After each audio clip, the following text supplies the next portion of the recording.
was very hard. There was absolutely days where I hated it. I was frustrated. I was wanting to give up. Like, will I ever figure this out? And will I be able to convince people I can help them? Trying so many different things. I was on LinkedIn every day, 0 to 100K in 10 days. That doesn't exist. It's all made up. Everyone is peddling the same fake system. I bought into like an $8,000 program that guaranteed me 36,000 in clients and then got me nothing. Working with a coach who helped guide me and my mindset in the same way that we help others. We need to be helped ourselves. What leads to success in business is not maximum effort. It's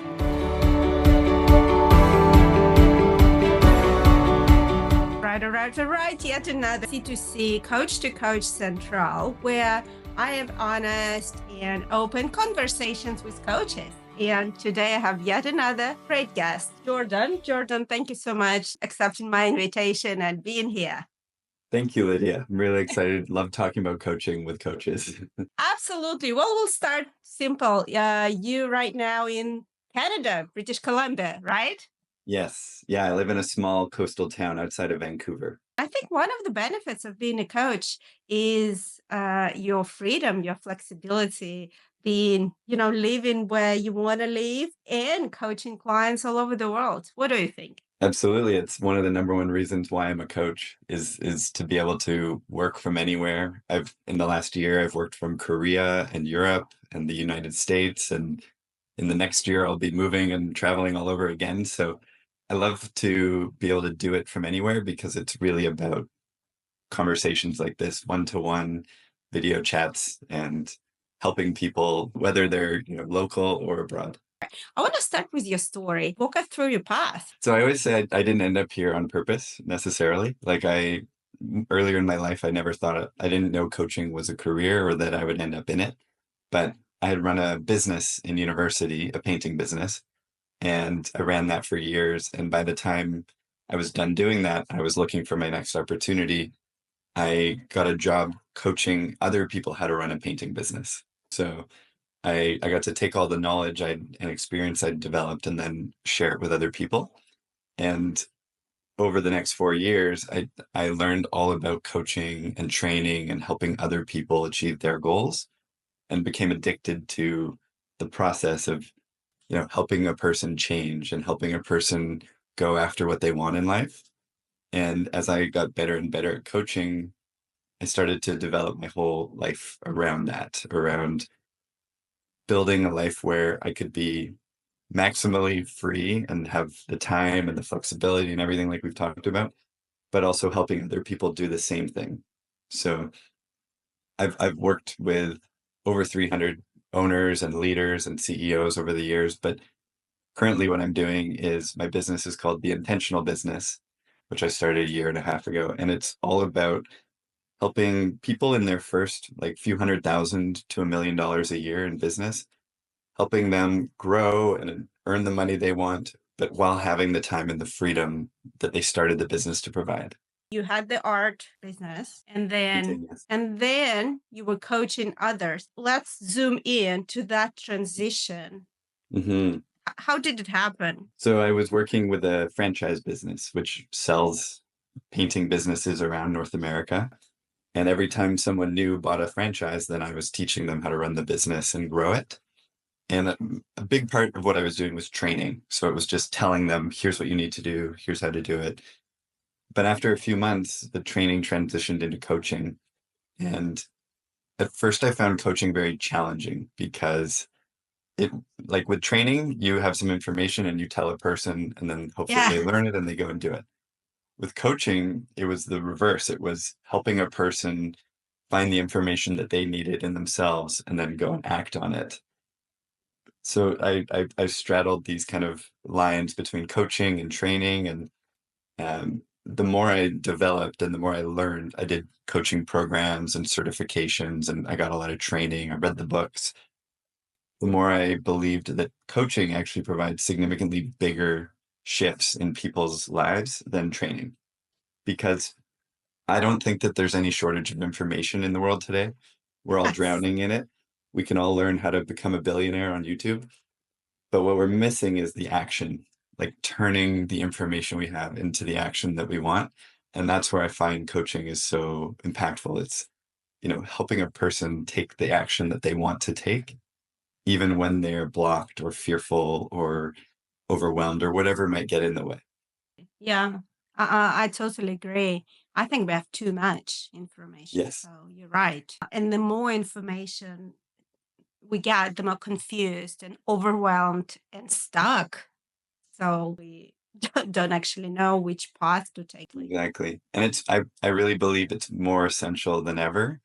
Like now we need support in navigating the complexities of how much information there is, how complicated business is, and then especially most of the people I know who are coaches, you work for yourself. You're probably working alone at the beginning. Maybe you start to build a team, but you're trying to do it all in isolation.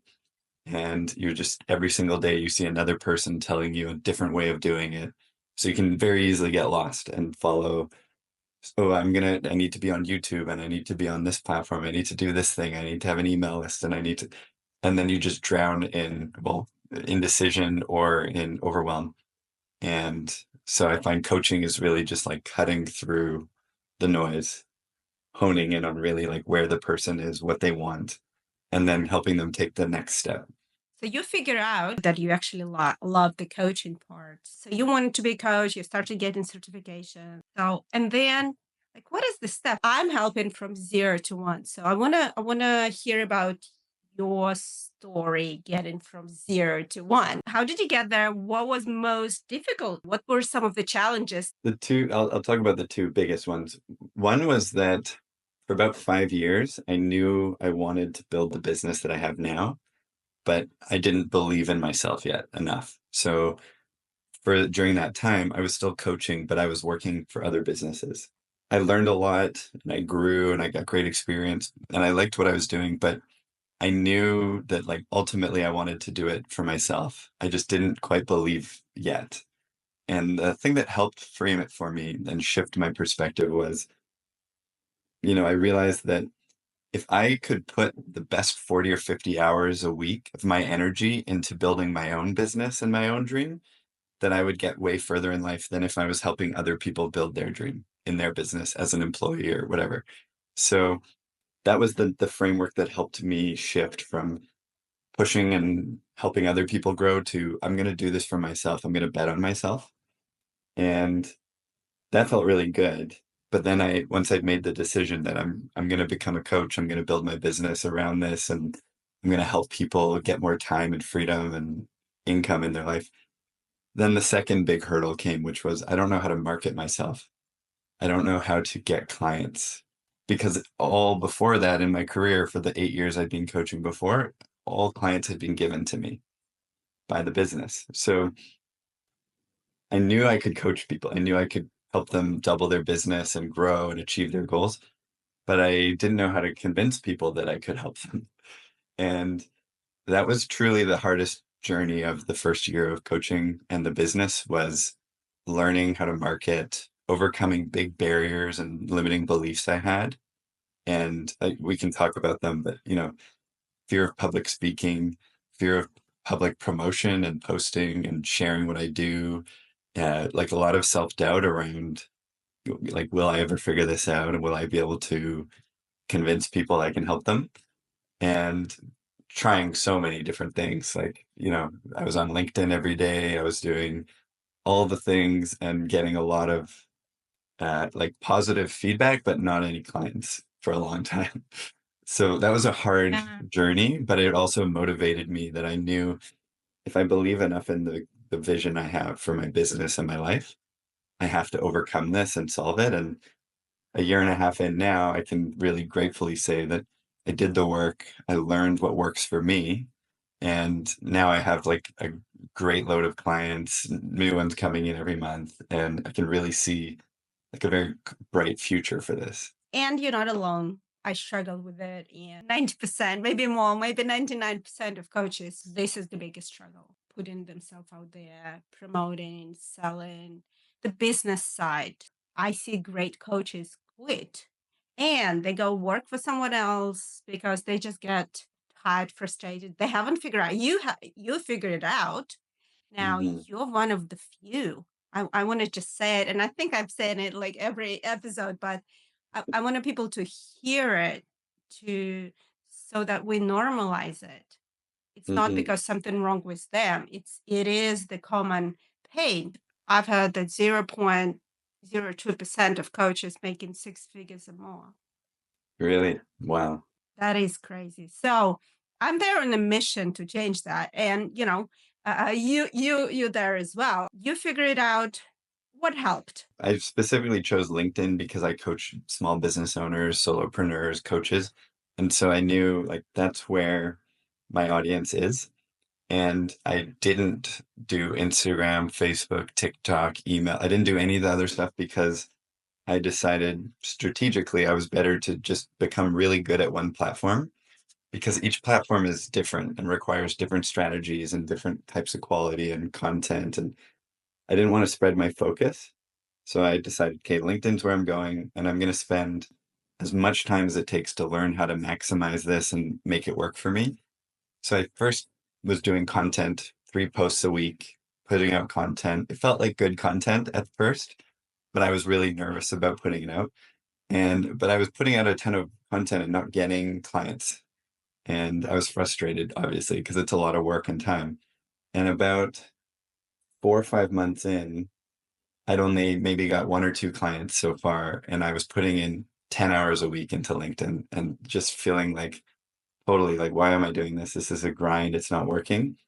But what changed was I realized I talked to a coach who was selling clients on LinkedIn, and he kind of helped expedite my process. But he said, content doesn't sell clients, conversations sell clients. And if you're just putting out content and you're not starting conversations, you're not going to get clients. So the big shift I made was I kept putting out content, but I started opening more conversations and just offering support, reaching out to people, connecting with other business owners, and putting myself out there, which really felt hard at first because I felt like I was bothering people or chasing them. And but it started to work. It was slow, but it started to work. I started to get more calls, more conversations. And in doing that, I've learned way more about who I'm trying to help, how they view themselves, the problems they have, and everything. And my mantra became like, just how many conversations can I start today? And that was the thing that drove me for the next few months. And now, I get half my clients through LinkedIn. I get a couple a month, and it's a combination of starting conversations and content, but it's also just I've been on there a year and a half now. I've actually started a lot of really good relationships, like true relationships and friendships. And then the other half comes offline. And where I'm actually having more success lately is offline, not social media, but meeting people in person, hosting small networking events for business owners locally, going out for lunches with local business owners to understand who they are and what they're working on and connecting. And that's organically leading to way more clients. And it feels way more aligned with who I am and how I want to communicate. So my current goal is that by the middle to end of this year, I don't even need to be on LinkedIn at all, that I have a full client load and I'm helping people in person and online, and I have referrals that fuels any additional work that I need. I am a big advocate for focus. Choose a platform, choose a place, not necessarily a platform. I really love you mentioning the networking and the offline events. I think we forget about them. You mentioned that opening conversations when you just post, it's I don't know. I think it's the 2080, the smaller part of the solution. The 80 Hmm. percent of the solution is opening conversations. You can post much less, especially on LinkedIn. I think other platforms may be a little bit different. A lot of people doing it wrong. I receive 10, 12 connection requests, and about 10 of them, they pitch in the first message. Like, oh, do you want to jump on a call with me? No, I don't have time. I don't know you. tell us how you do this. Yes, you mentioned it's awkward, it's scary, but yeah, how to make it less scary, less awkward, but also less slapping, slapping with the pitch. Yes. So, I mean, what I had to learn was that, like, when you're selling coaching, you're selling yourself, and it's a heavily trust-oriented decision. There's a million coaches, there's a million people who call themselves coaches, and a lot of them who aren't actual coaches, unfortunately. So there's skepticism. But also, like, there's a lot of people who just have never worked with a coach, don't even know what it is. It's not like an accountant or a marketer or people who are very standard parts of working in a business. So you can't just post that you're a coach and people are going to line up and work with you. You can't just tell people you're a coach and they're going to line up. You have to build trust and share how you can help and help them understand what it is that you can do. So I tried the pitch slapping. I did that for months and months and it felt terrible, but one out of 200 would become a client. They would be, you got the right person at the right time, which I think is just pure luck. So if you're willing to play the pure luck game, you can just go high volume numbers, but it doesn't feel right. What's fun about social media is like if it's people are trying to be social. And if you're trying to sell people and you're really just going out with like, I'm here to sell, it doesn't feel great and they don't want to be sold and you don't want to be sold.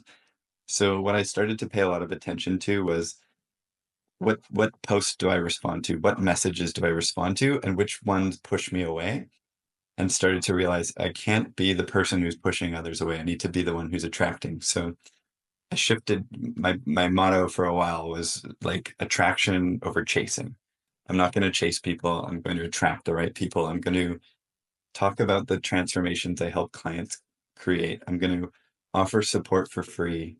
And one thing that really helped for a while was just reaching out to people who they would post on LinkedIn. They would say, I'm struggling in my business. It's been really hard lately. I don't know how to do this thing.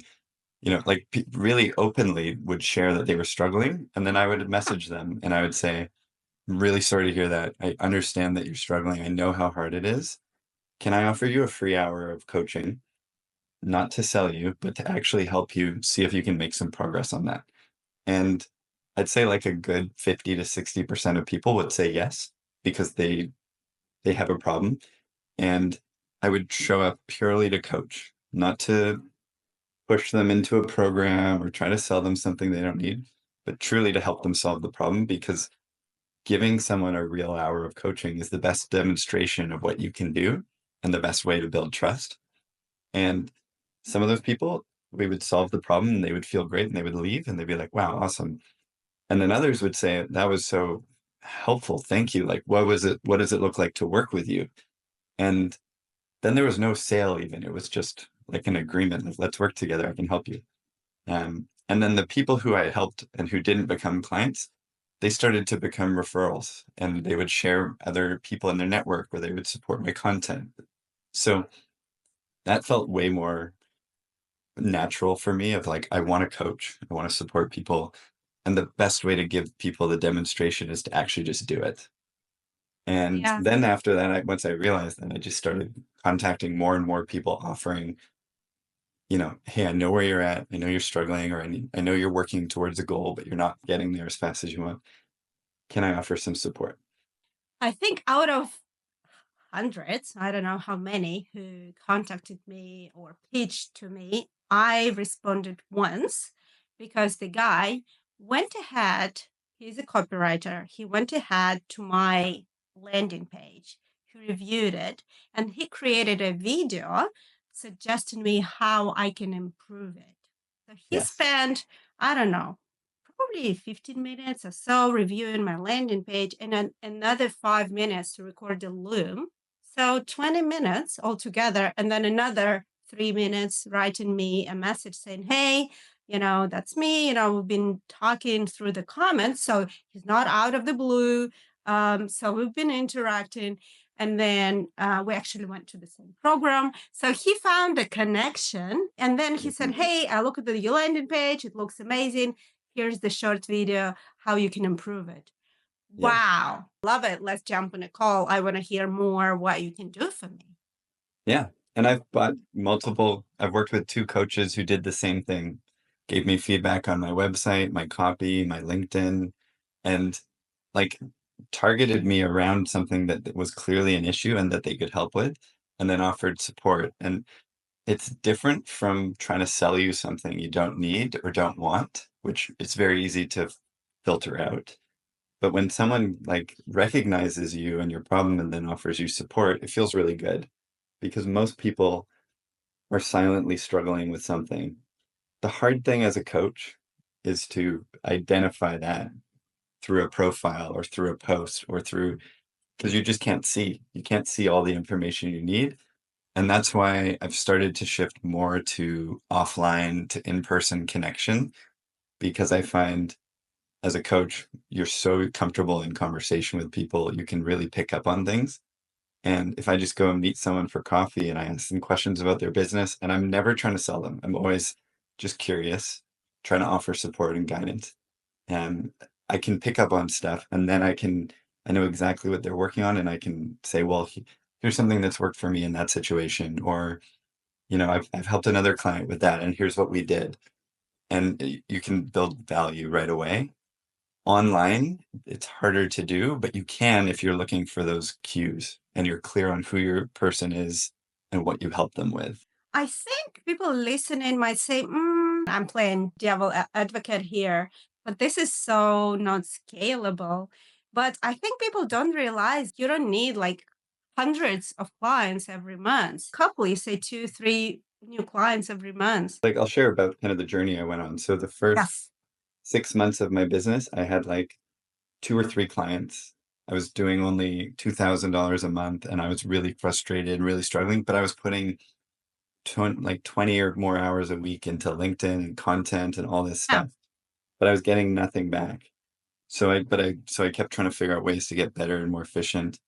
In the next 6 months of my business, I started to get a consistent flow of clients through LinkedIn because all the work when it doesn't feel like it's working is still building. You're still getting better. Like when I go back and read the first posts I did, they were terrible. And at the time I thought they were really good, but now when I write, I can see why it's better and different. So I got better and better and better. I started getting more in. The biggest thing for me with coaching is that I'm looking for long-term relationships. I'm looking for multi-year clients. I don't sell them as a year client. I sell them as a 3-month starter, but 90% of my clients work with me for a year or more. So yeah, I don't need 30, 40, 50 clients. I need 20 to 25 who stick with me consistently. And it took me 16 to 18 months to get up to 20 clients. But now that I'm there, even if I lose one or two, I still have like a really good base. And I got there just methodically, like two at a time, one or two a month. And then it actually all really shifted in the last few months. I was starting to sell four or five in a month. And it was the compounding of all that effort. And it was knowing that now I spend like 2 to 3 hours a week on LinkedIn and it still gets me clients because I have a system that works for me. And then I spend a few hours offline doing in-person coffee meetups and lunches and stuff. And that's getting me a client or two a month. And then I have now a client base who also refers. So it all starts to compound. But I think the biggest misconception I had when I started was, especially if you see all the marketing, the Instagram ads, the LinkedIn ads, everyone is like 0 to 100K in 10 days, and I'll get you 40 Yeah. clients, and we'll make it rain, and put the perfect funnel. Like that doesn't exist. It's all made up. Everyone is peddling the same fake system. I've seen it. I've gone deep into those, and it's all made up. It's this silly loop, but we all buy into Yeah. it. We all want it. And the Yeah. real truth is it takes time and it takes consistent focus, but your business isn't built in a month or even 6 months or a year. It's built over years. And Yeah. what you want to be is consistently learning and improving and then building on the clients you have so that 2 years from now you have a full practice or you have a long-term client base. Yeah, this is probably what frustrates me, these fake promises from people who never done, probably never done any coaching, never had a six-figure, seven-figure business, whatever they claim. And we all fall into those promises, me included, Yes. because Yeah. it sounds so appealing, it sounds so sexy, it sounds like I want it. However, You said it It's totally true. It takes yeah. months, it takes years, it takes effort, consistency, and dedication. And that's my next question. What helped you to pedal through the valley of desperation, the deep, Yes. what helped you to go through this? You said 6 months, 8 months, 12 months, where you've seen no or very little result and very little money. Let's be honest. Yeah. You Hmm. mentioned it very openly. What helped you stick to it, to continue doing what you've been Yeah. doing? It was a few things because it was very hard. There was absolutely days where I hated it. I was frustrated. I was wanting to give up. I was doubting that I would ever figure it out.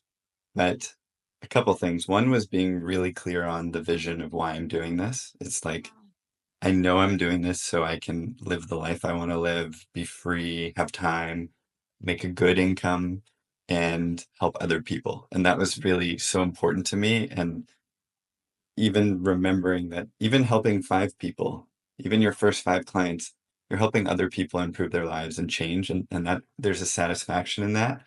So one was being, okay, I have a vision and I'm clear on it. And I came back to it regularly, especially when I was struggling.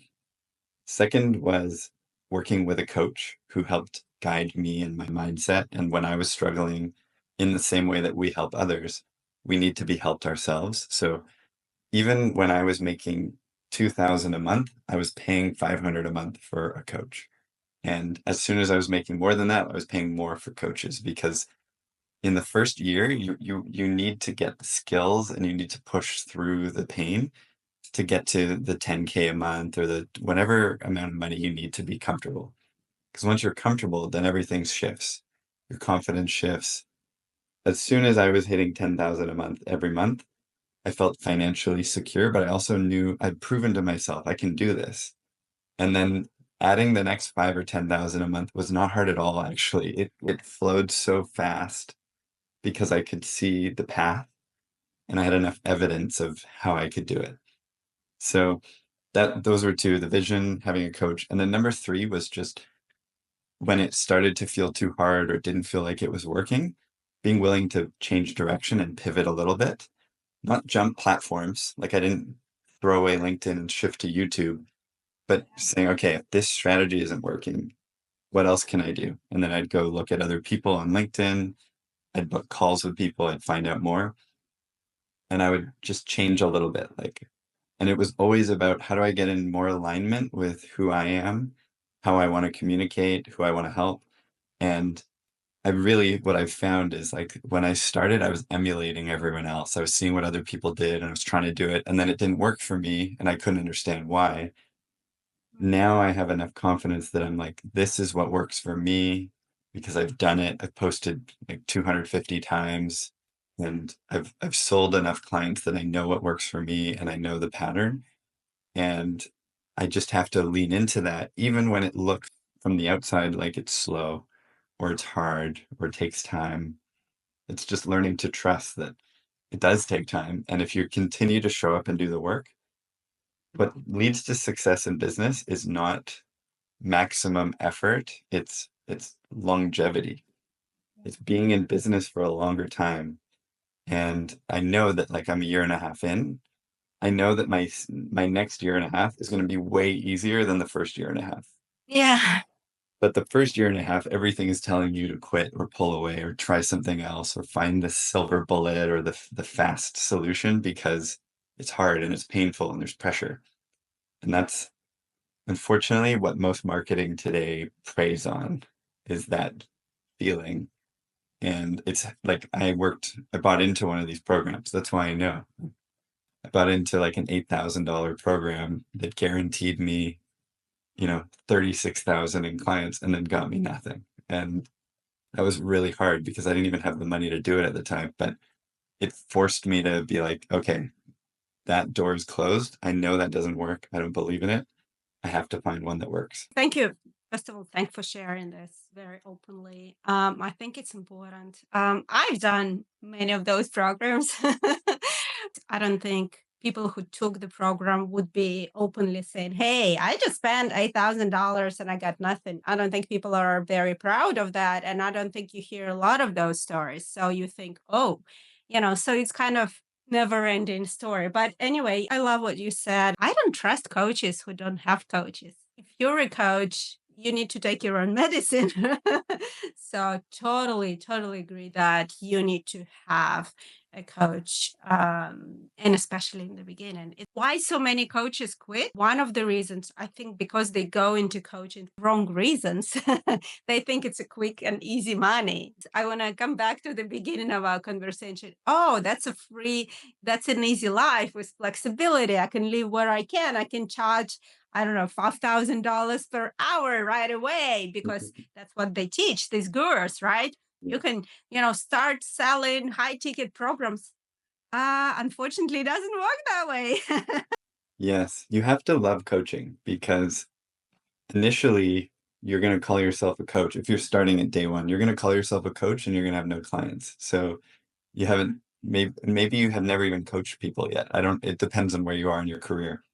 But regardless, for me, in those first few months when I only had 2 or 3 clients, that meant only 2 or 3 calls a week where I got to do the thing I was saying I was doing. And then the other 40 hours a week was trying to find other clients and being like, what am I doing? Do I know it? But I got addicted to the hit of how good it felt to do a good coaching session and help a person. And that's what kept me going of, well, what if I could do this all day, every day, and I didn't have to market? And that's where I'm currently getting to is now I coach 3 or 4 hours a day. And the other 3 or 4 hours, I don't worry about marketing the whole time because I have a good flow coming in and I can see I'm going to get to a place where I'm pretty full soon. And I don't want to I'm not going to hire more people, build a huge business. I want to build a really tight, focused coaching practice that serves me and serves my clients and helps them grow, doesn't take over my life. So I'm very clear on that. That vision is what kept me going. But also what you were saying around like coaches needing to work with coaches, a huge part of it is you need to also, when you're learning and you're growing, you need to see what other people are doing and learn from them. And the fastest way to do that is to work with other people who are already successful, who already have clients, who already have a process, because you go through their process and you're like, wow, that felt so good. What if I could give that feeling to my clients? So you get to sit on the other side and they ask you questions that you're like, wow, that was a really good question. I'm going to ask my clients that. Or they have a certain tool that they use that you really like. And so you learn so much from them. And that's big for confidence in the early years. Second piece around, we've all bought into these big programs with big lofty goals and promises that don't deliver. This is also a really important experience because it's important to know why people are skeptical of coaching.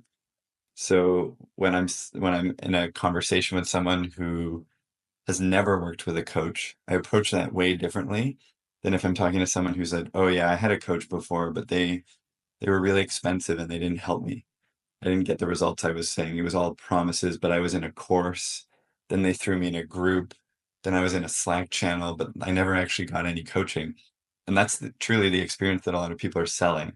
And so you have to be aware that that's what there's a perception in certain people's minds that that's what coaching is.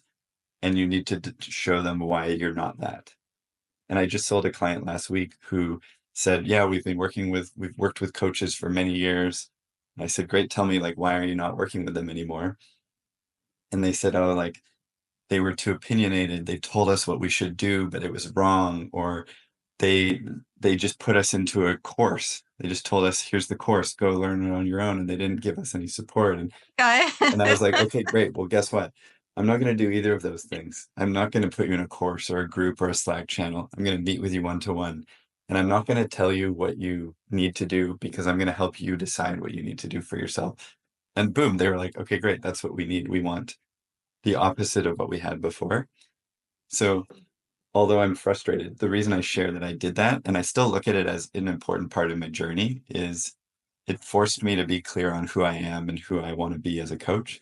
And it also forced me to then look really honestly at when I'm selling somebody, I need to not convince them, but I need to convey like why what I'm doing is different than what they might expect. is wild, wild west. People call themselves coaches, and it has nothing to do with coaching, unfortunately. But I think what you can do, be a better coach, educate people through content, through your work, through the podcast. I mean, I don't know, just find ways to make this world better. Be different. And when you call out why you're not the thing that everyone thinks it is, or when you don't market in that way and you find a way that's authentic to you, whether that's writing or video or blogs or podcast, whatever it is, you find what's authentic to you, it will attract the right people because they also feel that way. They're also tired of the spammy marketing and the cold outreach and the big promises that don't deliver. So when you show up and truly, like now when I get clients, they reach out and they're like, I've been following you for months and you're saying stuff that other people aren't saying. And I trust that way more that you're not saying bullshit or selling me something I don't need. You're like, you're speaking to where I am and what I'm experiencing. That is how you cut through. It takes time and it takes patience. It's not an Yeah. overnight thing, and you don't do one post and you get 10 clients. Again, even though people say this, like what I had to learn, and this is a big lesson that it took me a long time to see, is that most marketing on social media is marketers marketing about marketing. The most successful people on LinkedIn, on Instagram, they're marketers who are telling other people how to market.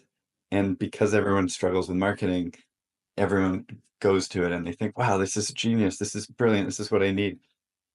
It's not all real. Most of it's the same system, just repackaged by different people who don't even know what they're doing.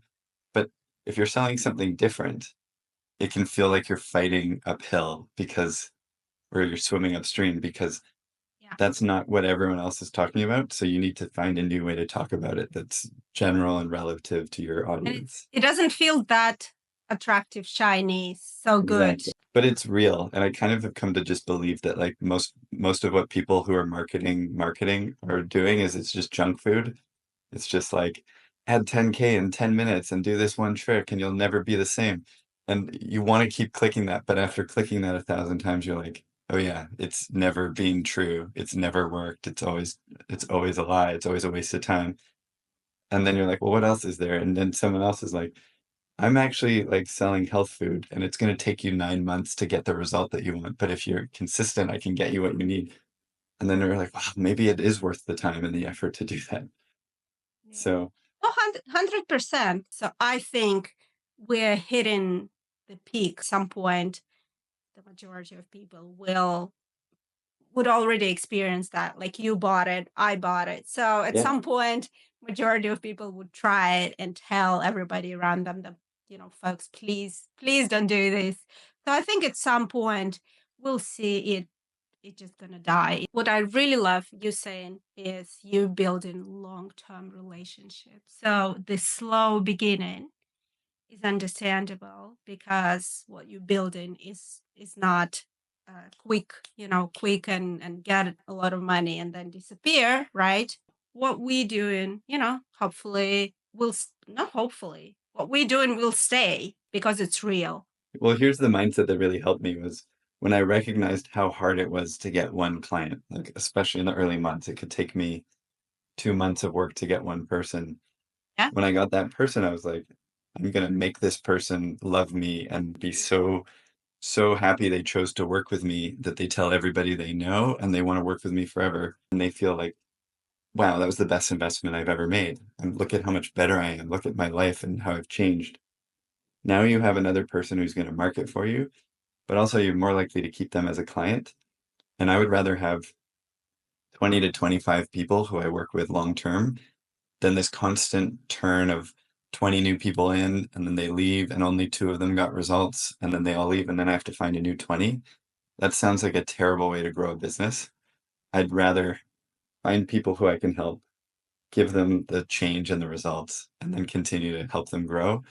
And truly, I have some clients who I've worked with in the past, like 4 years, some of my current clients for a year and a half now since I started. And like the deeper you go with them, the better you get at helping them, the more attached they get to the bigger dreams that they can achieve. And it's this really like self-fulfilling prophecy of like do good work for the people who are working with you, and then keep working with them long term. So I think that's a good wrap. Thank you so Perfect. much, Jordan. Well, tell our folks how they can find you. Perfect. Two places. One would be LinkedIn. My name's Jordan Tate on there, and post content a few times a week. And you can find like some free trainings and stuff that I've got. And then also my website, which is theintentionalbusiness.ca. I serve clients across Canada and North America, but you know, you can search that from anywhere. And there you can go deeper into like really the types of problems that I help people solve around overwork, feeling trapped in their business, feeling stuck, and helping them, remove themselves as the bottleneck and start to grow the business beyond their limited time, all that stuff. And then if anyone has listened to this and got value or has questions, I'd love to start a conversation, just hear where you're at, what questions you have. And again, give as much value as I can. I'm not even chasing new clients anymore. So it's nice to just be able to help more people through this, because I remember vividly how difficult it was only a few months ago for me. Absolutely. Well, I'll be the first one. So we connected on LinkedIn. I'm sure I'm gonna go ahead and send you. Right on. I have more questions.